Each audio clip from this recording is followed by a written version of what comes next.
Hey, here we are again, out on the run. So there's this podcast that I've been listening to that Kevin found for me, and it's called Smart Less Men.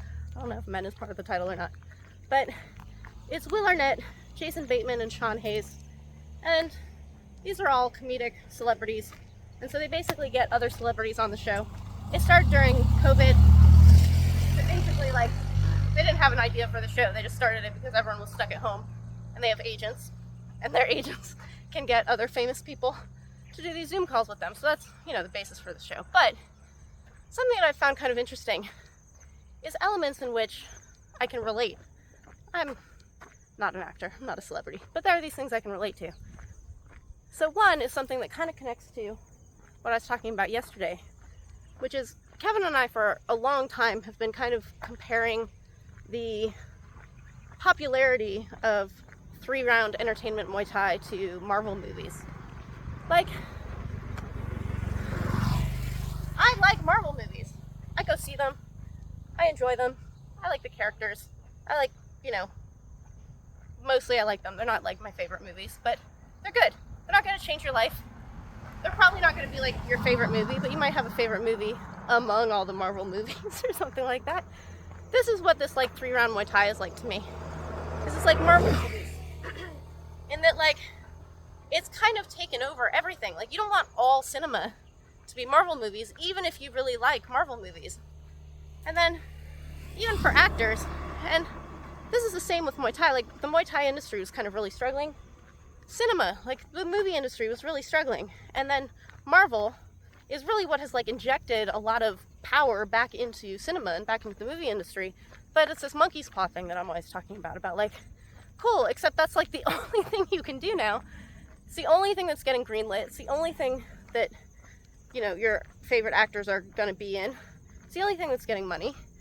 And it's this thing where as an actor, you would think of course you want to be in one of these movies because one, it's a 6-movie deal.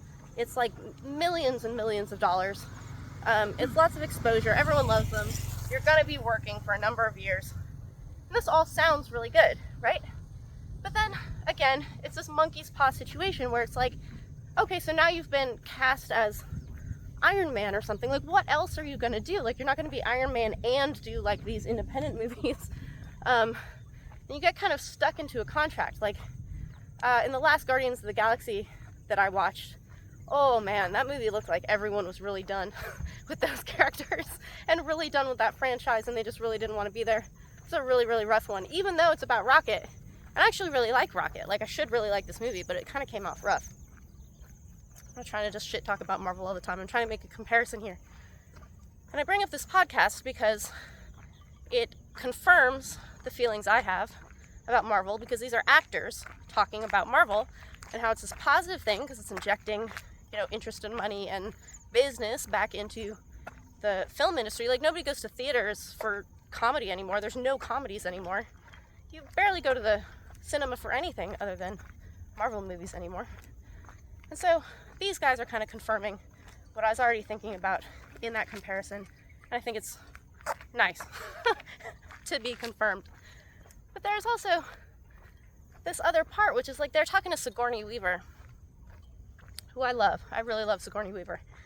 And they're talking about how she they're are you working now? Have you gone back to work? And I'm not sure when this came out because, again, they've been doing this since the beginning of COVID, so I'm back listening. This might be years old. But the second Avatar had not come out yet. But so they're oh, you're not working. Who's working right now? Are you really working anymore? And she's I will be working on Avatar until I die because she's part of this franchise, and so she's going to be in it. And there's 5 of them, and they filmed the first 2 at the same time, and she is working, but you're just not going to see it until forever from now. So again, this is one of those contractual, you get stuck into something. So if you're going to be in these entertainment shows, or you get signed to a contract where you're making a lot of money, I don't know that most actors, that their reason for becoming an actor was necessarily to make a lot of money. They do want celebrity, they do want acting, they do want good movies. They go into these movies because they're oh, this is really big, this is a really cool project, I get to work with James Cameron, all of these things that seem really great.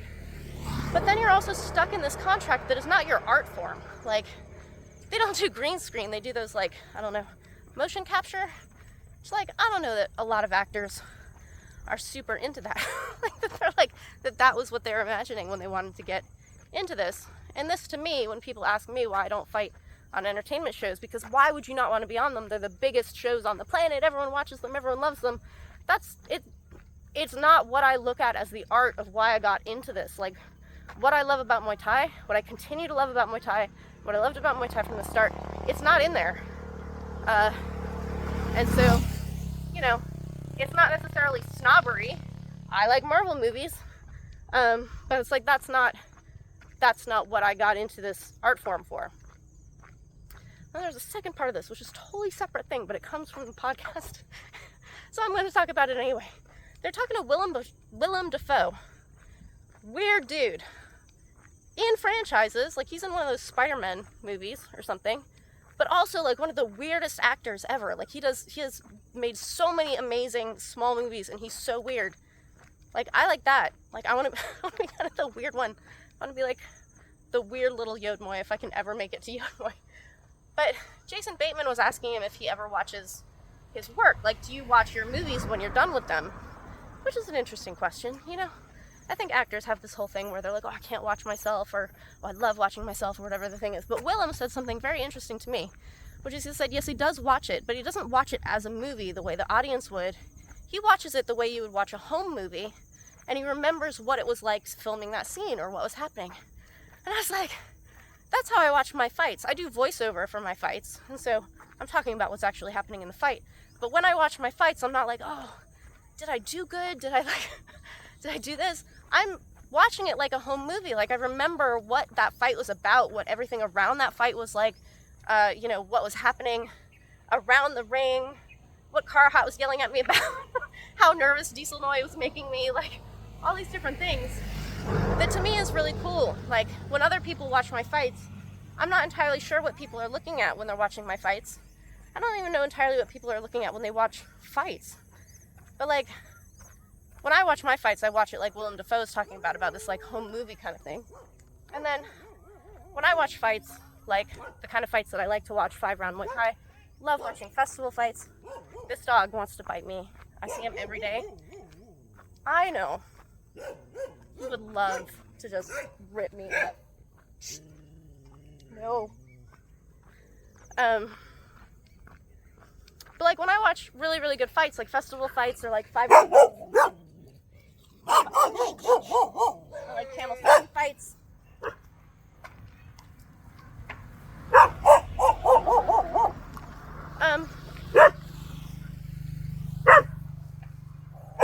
I'm looking, like, if I know the fighters,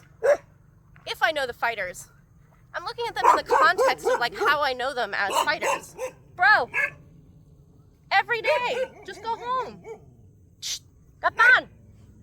Mày ao rồi. Mày ao đâu? Kapan rồi. Kapan.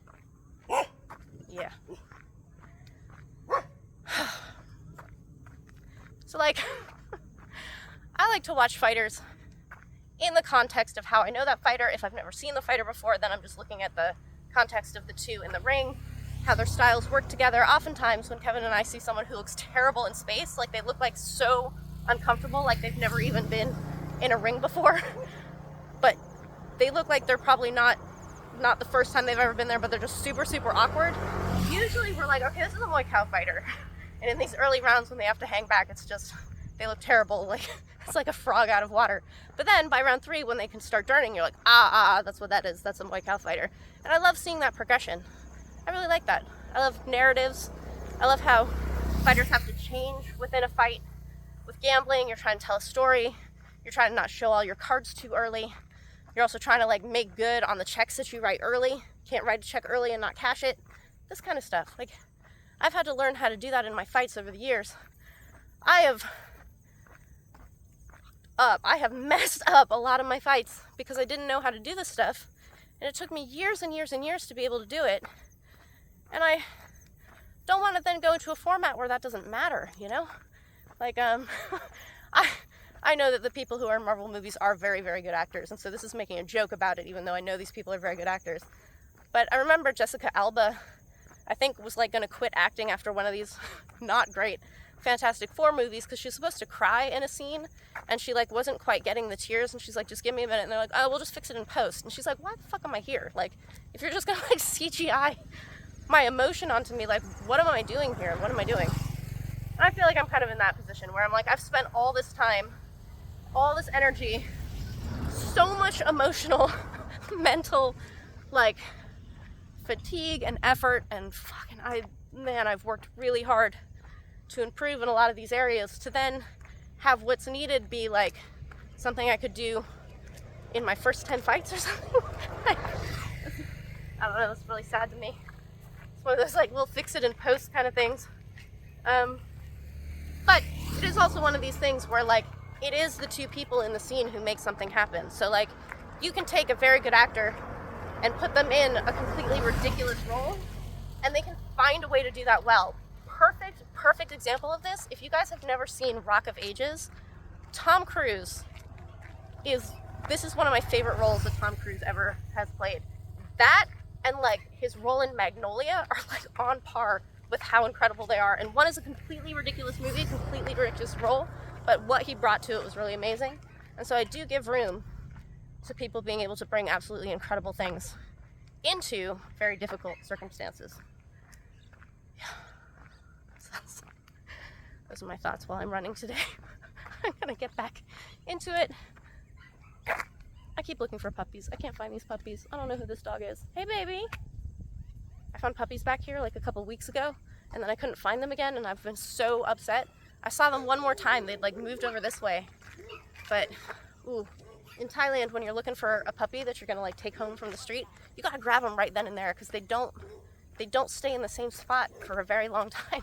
So the next time Kevin and I find some babies, we just gotta like snatch one or 5 like immediately.